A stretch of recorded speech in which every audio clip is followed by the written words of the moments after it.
Now there's many videos I've made, and there are many other videos on YouTube which sort of break down this ideology, this philosophy that we call atheism or naturalism, and we highlight, and I've highlighted many times as to why, or when you look at the foundations of atheism, how weak it actually is.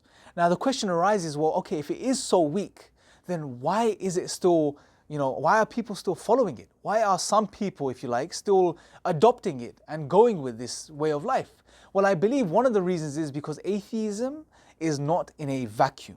It doesn't exist in and of itself. It is propped up by other ideologies and philosophies. And one of the things I want to touch upon in this video is I want to share the relationship or the vicious circle of atheism and materialism. And what I want to highlight is that, firstly, is that the more materialistic we become, which we can't help these days especially, the more materialistic we become, meaning that the more we define ourselves by our material possessions and our material wealth, and the more we focus on the material world and acquiring as much material things as we can, the more atheistic we will naturally become, because our hearts and our minds are fixated on the material.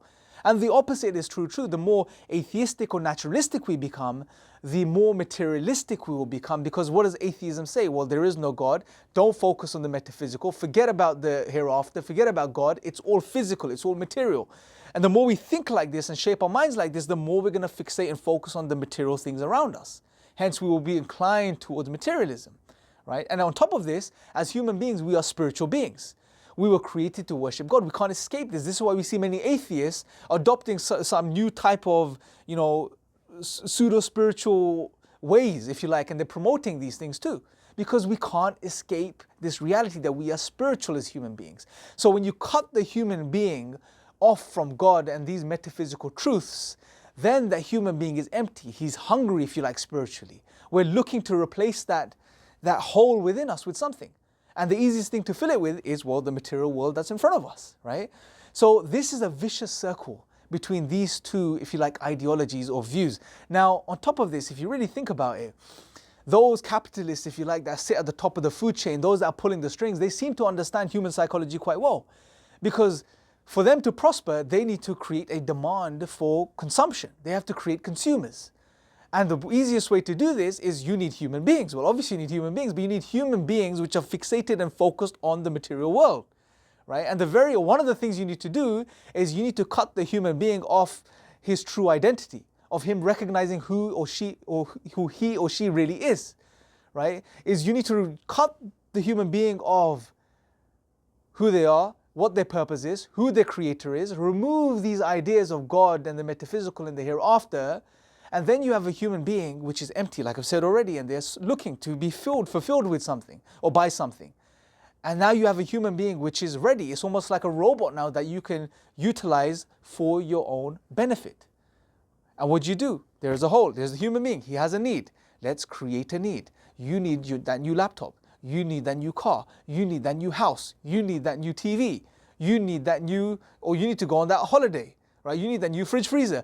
And you just keep selling these things to the human being. And the human beings, what do? We start buying these things. We start defining ourselves by these things, right? We buy something new, it makes us happy, but that happiness doesn't last. And we look for something else, and we look for something else, we look for something else. And we get stuck in another vicious circle of just consuming more and more and more and more, right?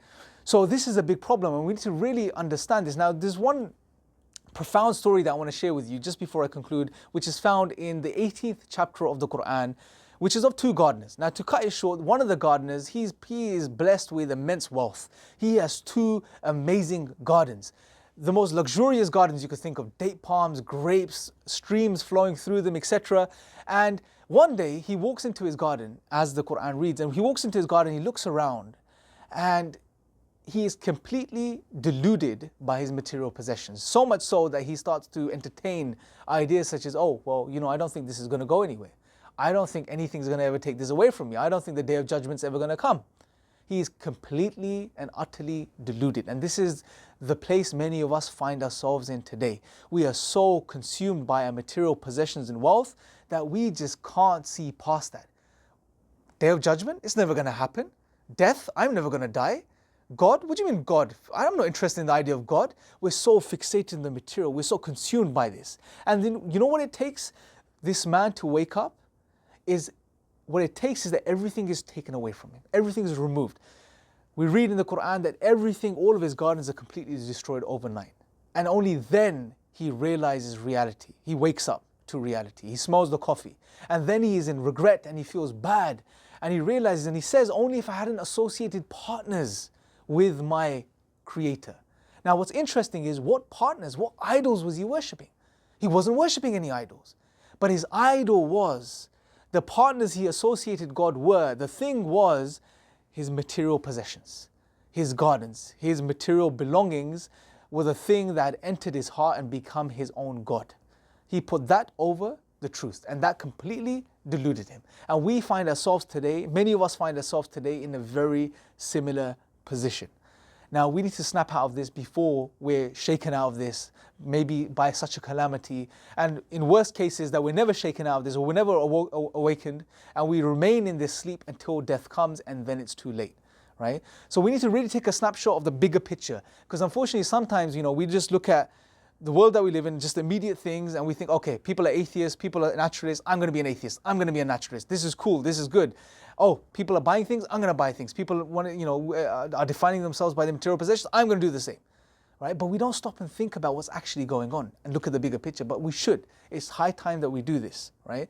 And I really encourage anyone that's watched this all the way through, make sure to subscribe, obviously, because there'll be loads more videos on such topics, but also to pick up, more importantly, to pick up a copy of the Quran and read it for yourself and see what the Quran has to say to you, because the Quran is guidance for humanity. It's for all of us. It's not for a certain group of people, and it's there to guide us out of such darknesses that we find ourselves in the world today, and we have found ourselves throughout history, and that we may find ourselves in the future.